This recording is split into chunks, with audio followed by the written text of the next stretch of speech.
एक टोकरी मिट्टी। एक कहानी एक विधवा बूढ़ी औरत की है।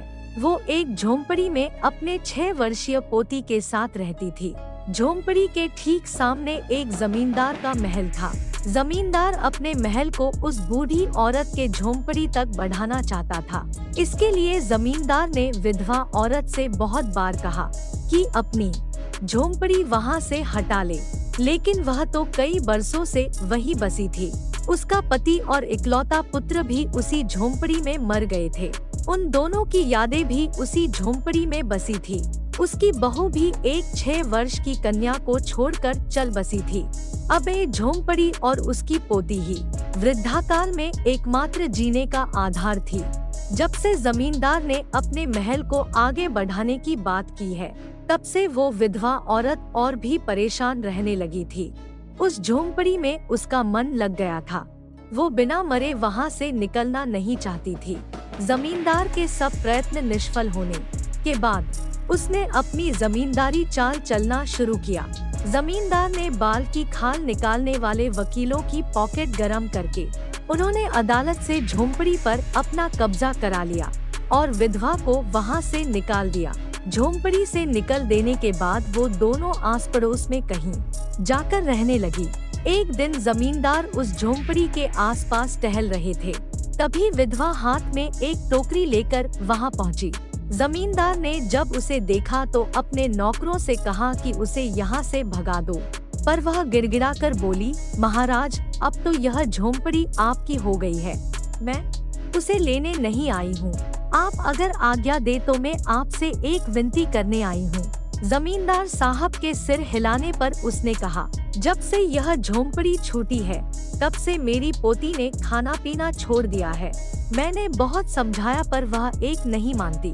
वो जिद कर रही है कि रोटी अपने घर में खाएगी वरना नहीं खाएगी। अब मैंने यह सोचा कि इस झोंपड़ी में से एक टोकरी मिट्टी लेकर उसी का चूल्हा बनाकर रोटी पकाऊंगी। इससे भरोसा है कि वह रोटी खाने लगेगी। महाराज, कृपा करके आज्ञा दीजिए तो इस टोकरी में मिट्टी ले आऊं। जमींदार ने आज्ञा दे दी। विधवा झोंपड़ी के अंदर गई। वहां जाते ही उसे पुरानी सब बातों का स्मरण हुआ और उसकी आंखों से आंसू की धारा बहने लगी। अपने मन के दुख को किसी तरह संभालकर उसने अपनी टोकरी मिट्टी से भर ली और हाथ से उठाकर बाहर ले आई। फिर हाथ जोड़कर जमींदार से प्रार्थना करने लगी, महाराज, कृपा करके इस टोकरी को जरा हाथ लगाइए, जिससे कि मैं उसे अपने सिर पर रख सकूं। जमींदार पहले तो बहुत नाराज हुआ, पर जब वह बार बार हाथ जोड़ने लगी तो उनके मन में कुछ दया आ गई। किसी नौकर से न कहकर खुद ही टोकरी उठाने आगे बढ़े। जैसे ही टोकरी को हाथ लगाकर ऊपर उठाने लगे तो देखा कि यह काम उनकी शक्ति के बाहर है।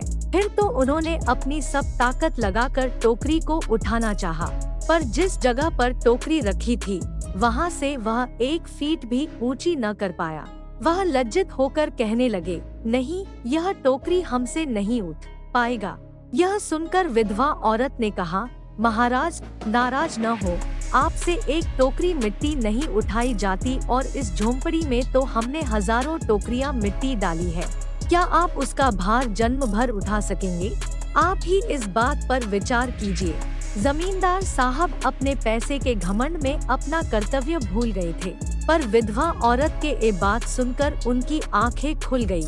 पश्चाताप कर उन्होंने विधवा से क्षमा मांगी और उसकी झोंपड़ी वापस दे दी। आशा करती हूँ कि एक छोटी सी कहानी आपको पसंद आई होगी। कहानी पसंद आई हो तो लाइक, सब्सक्राइब और शेयर करें और ये कहानी आपको कैसी लगी कमेंट करके बताएं।